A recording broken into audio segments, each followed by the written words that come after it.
ভারতবর্ষে এরকম অনেক হিন্দু সংগঠন আছে যারা জঙ্গি, এবং জঙ্গি বলে কোনো একটি রিলিজিয়নকে ছোট করে তা থেকে যদি রাজনৈতিক ডিভিডেন্ড তোলার চেষ্টা করে থাকেন যোগী আদিত্যনাথ, এবং তারই যদি ফলশ্রুতর এই আয়ুষ বলে ছেলেটি মুসলমান পরিচয় দিয়ে জঙ্গি আক্রমণের হুমকি দিয়ে থাকে।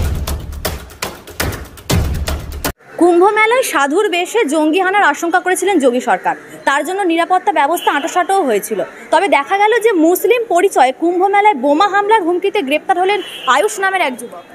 দেখুন, প্রথমত কুম্ভ মেলা বহুদিন বিস্তারিত একটি একটি আমাদের অত্যন্ত ধর্মের হিন্দু ধর্মের একটি অত্যন্ত ইম্পর্ট্যান্ট একটি ইভেন্ট, যেটা এমন অনেক সময় থেকে চলে আসছে যখন কোনো সরকারই ছিল না, যখন মানুষ নিজেরাই ব্যাপারটাকে নিজের মতো করে অর্গানাইজ করতো। এবং এই কুম্ভ মেলার বিজেপির বহু বছর আগে থেকে কুম্ভ মেলা আছে, এবং বিজেপি দলটা উঠে যাওয়ার বহু বছর পরে পর্যন্ত কুম্ভ মেলা চলবে। ভারতীয় জনতা পার্টি কী ভাবছে বা যোগী আদিত্যনাথের সরকার কী ভাবছে এর সাথে কিছু যায় আসে না। কুম্ভ মেলার পবিত্রতাকে নিয়ে রাজনীতি করা বোধহয় অন্যায় হবে, এবং জঙ্গির সাথে কোনো ধর্মকে মিলিয়ে দেওয়াটাও বোধহয় কোনো অন্যায় হবে। আপনি জানেন ভারতবর্ষে এরকম অনেক হিন্দু সংগঠন আছে যারা জঙ্গি, যাদেরকে ভদ্র সমাজে বাঙালি মায়েরা নিজের ছেলে মেয়েদের সেরকম অর্গানাইজেশনের সঙ্গে যুক্ত হিসেবে চায় না। তো সেই জন্য আমার যেটা ধারণা, আমার জঙ্গি মানে তো মুসলমান বলা হচ্ছে, মিডিয়াতে এমনটা প্রচার হচ্ছে। দেখুন, তারা নিশ্চয়ই মিডিয়া নয়, তারা নিশ্চয়ই তার বেসিক রেসপন্সিবিলিটি, ফোর্থ এস্টেটের যে বেসিক রেসপন্সিবিলিটি সেই থেকে তারা দূরে সরে গেছে।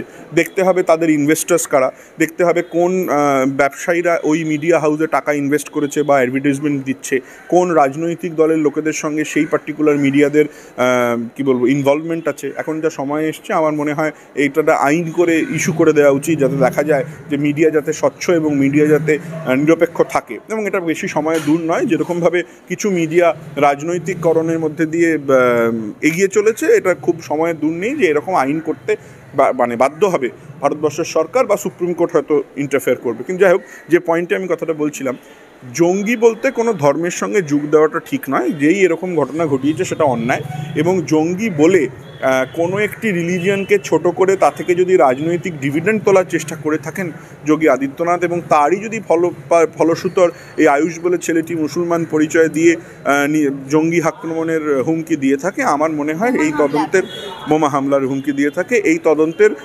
পরিপ্রেক্ষে আমার মনে হয় যেসব অফিসাররা যোগী আদিত্যনাথকে এই ইনফরমেশন দিয়েছে, যার বেসিসে যোগী আদিত্যনাথই কথা বলেছেন, সেই অফিসার ইনক্লুডিং যোগী আদিত্যনাথ সবারই তদন্তের আওতাতে আসা উচিত। দেখুন, ভারতীয় জনতা পার্টির তো পার্টিকুলারলি একটা রিলিজিয়নের বিরুদ্ধে, একটা রিলিজিয়নের সম্পর্কে একটা অ্যালার্জি আছে, এবং সেই রিলিজিয়নের বিরুদ্ধাচারণ করাটাই তাদের রাজনীতির একমাত্র আঙিনা। সেই জন্য আমার মনে হয় যোগী আদিত্যনাথকে খুশি করতেই উনি এই কাজটা করেছেন। এবং যোগী আদিত্যনাথ তো কোনো পাড়াচলতি রাস্তার লোক নন, তিনি একটি নির্বাচিত রাজ্য সরকারের প্রমুখ। তিনি যখন কোনো এরকম হামলার কথা বলেছেন, তার কাছে নিশ্চয়ই আইবি রিপোর্ট থাকার কথা, তার কাছে নিশ্চয়ই কিছু ইনফরমেশনস থাকার কথা, যার বেসিসে অফিসিয়ালি উনি এই কথাটা বলেছেন। সেই জন্য সেগুলো ডিসক্লোজ করবেন যদি ইনভেস্টিগেশন হয়। এবং আমার মনে হয় এই ইনভেস্টিগেশনের পারভিউটা একটু ষড়যন্ত্রের দিকে দেখা উচিত, যে এটা কোনো রাজনৈতিক ষড়যন্ত্র কিনা, কুম্ভ মেলাকে ব্যবহার করে হিন্দু রাজনৈতিক ভোট ব্যবহার করার চেষ্টা যোগী আদিত্যনাথ করেছেন কিনা, এবং সেই তদন্ত নিরপেক্ষ হওয়া উচিত, এবং যোগী আদিত্যনাথ এবং তার অফিসাররাও এর বাইরে যেন না থাকে।